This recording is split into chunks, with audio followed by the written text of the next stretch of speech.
ভোর ৫টা, চারপাশ নিস্তব্ধ। শুধু পাখির ডাক আর হালকা ঠান্ডা বাতাস জানিয়ে দেয় নতুন একটা দিন শুরু হতে যাচ্ছে। আজকের গন্তব্য টাঙ্গাইলের সেই পুরনো জমিদার বাড়ি। একটি নতুন সকালের আশায় নীরবে দাঁড়িয়ে আছে ইতিহাসের এক প্রহরী।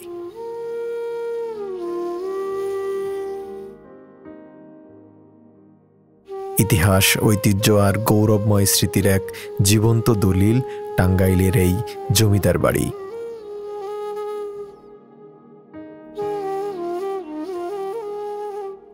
এই প্রাসাদ ছিল এক সময়ের গর্ব। একটা সময় ছিল যখন এখানকার বারান্দা কাঁপিয়ে জমিদারদের জৌলুসে মুখর থাকত চারপাশ। আজ এ বাড়ি নিঃশব্দ।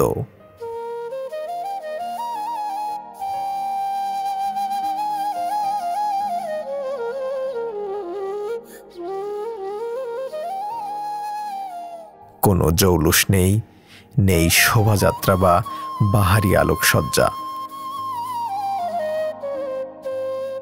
তবুও এ যেন এক প্রহরী ইতিহাসকে বুকে ধারণ করে অপেক্ষায় আছে নতুন কোনো সূর্যের।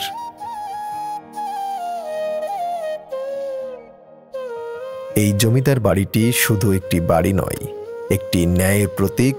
ন্যায় প্রতিষ্ঠার সংগ্রামেই জীবন পার করেছে পরিবারটি। তবে এখন কেউ আর প্রশ্ন করে না, কোথায় হারিয়ে গেল ইতিহাস।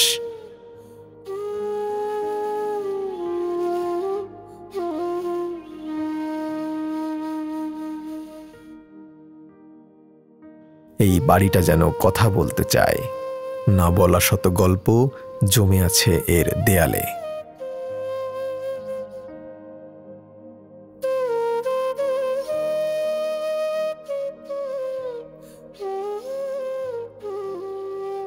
এই নীরব দেওয়ালগুলো এখনো যেন বলে, আমি দেখেছি সবকিছু, এখন শুধু অপেক্ষা একটি নতুন সকালের।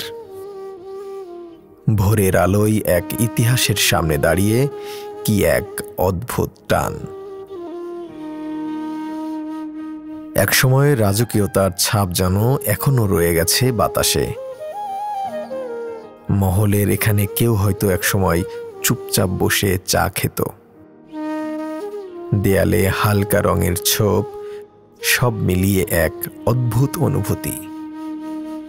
এখানে দাঁড়িয়ে আমি সময়কে অনুভব করলাম। এটা শুধু একটা বাড়ি না, এ একটা জীবন্ত ইতিহাস। আর আমি কেবল একজন পথিক, যার ভাগ্যে জুটেছে এই নিঃশব্দ সকাল।